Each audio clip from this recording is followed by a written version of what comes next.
Hello, ladies and gentlemen, and welcome to Ironside Sheets. Today we're going to be talking about the book Al Capone Does My Shirts by Gennifer Choldenko.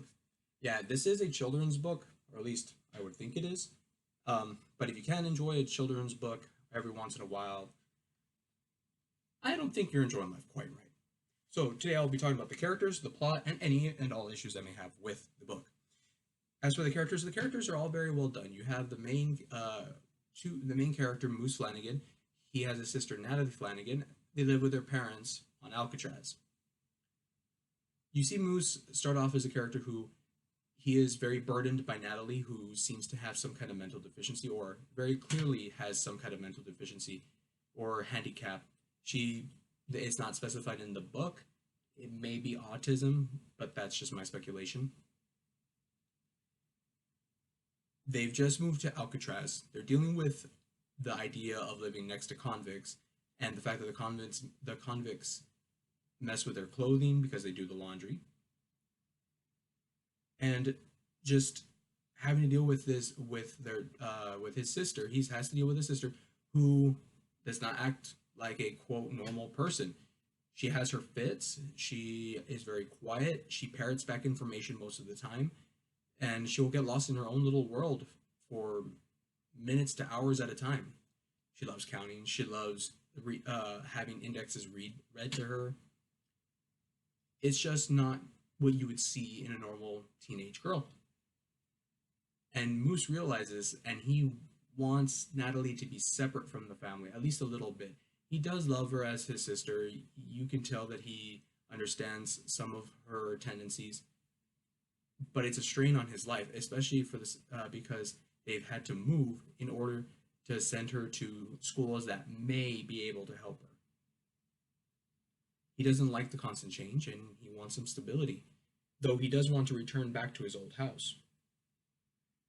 His mother, or their mother, Natalie and Moose, she wants Natalie to live a normal life, and therefore is the one driving Natalie and their family from place to place in order to find a school that will be able to take her in and help her, because she knows that she is not equipped to help her daughter become a better person, or at least become more adept at dealing with the world surrounding her. Their father, he is he cares about Natalie, he cares about Moose, he cares about his wife.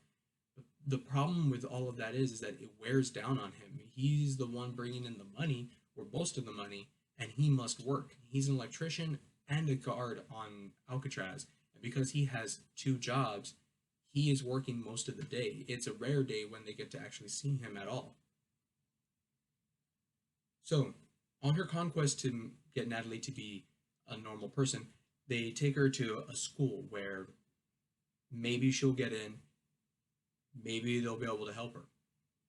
And she's accepted for a day before she is kicked out. And the reason why is because she screams. They took something from her and she did not like it, so she started screaming. She has a shrill scream and she does it for hours. The mother tries to figure out how to get everything going. She talks to some experts, and one of the experts tells her, "Hey, you need to treat her like a normal person. If you keep coddling her, it's not going to work. She's not going to get any better. She's not going to adapt. It'll be a slow process, but you will see progress."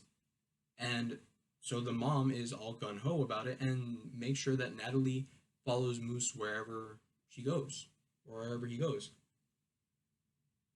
Now, Moose doesn't have her around 24/7. He does get some time off from his sister at school. He makes friends over baseball.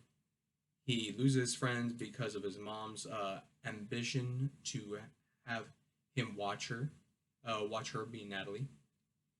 He regains his friends. He deals with the warden's daughter, Piper, who is a scheming, conniving little thing who is both greedy and loves the idea of danger, being around convicts, and she wants to meet Al Capone, and she comes up with two schemes throughout the book to help her meet Al Capone, or at least interact with him. Both fail. So Moose, he starts interacting with Natalie a lot more, and because he has to watch her, and he's spiteful of his mother, he doesn't really help. He gives her the things that she's not supposed to be having. He he keeps her inside. He doesn't really do as he's told. But eventually he gets over that, and they start going out, talking with the other kids on Alcatraz, and in his time of trying to find a baseball for his friend Scout, he finds out that Natalie has at one point disappeared. Well, it turns out she was interacting with one of the convicts that has free run of the place because he has 6 months left on the island. He's freaking out, but and he doesn't want Natalie to go outside anymore, but she wants to go outside, and eventually she throws a fit. The fit lasts a few minutes, but it exhausts her because Moose is trying to confine her. He's trying to, how do you say? He's trying to subdue her. He's trying to make sure that she doesn't continue breaking things in the house. But she starts saying "I," and he thinks, what is she talking about? What is, yeah, your eye, but but that's not your eye. And she's like, no, I. She keeps saying the word I, and he thinks she's talking about her ojo, her eye, the thing in her eye socket. And then she says, I want to go outside. And that's the first time she's ever called herself I instead of Natalie. She would always say, Natalie wants to do this, Natalie do this, Natalie something. She's never called herself I before. And Moose lets her out because what else can he do? But this is the progress you see. This is the progress where Natalie is changing from a complete shut-in and lost in her own little world to the point that she's adapting, although very slowly, to the outside world. And Moose is receptive to this because he spends so much time with her. Moose grows up to be a better brother, a better friend to Natalie. And I think it's a beautiful thing. And he goes to great lengths to make sure that she can be in a place that will help her. Now, as for the plot, it goes along the same lines. The reason why Moose and Natalie are developing as characters is because the plot's being driven by the mother who wants to get Natalie into a school that can help her. The first attempt doesn't work because Natalie screams. The second attempt does work after a long stint of progress, where Moose has to take Natalie wherever he goes.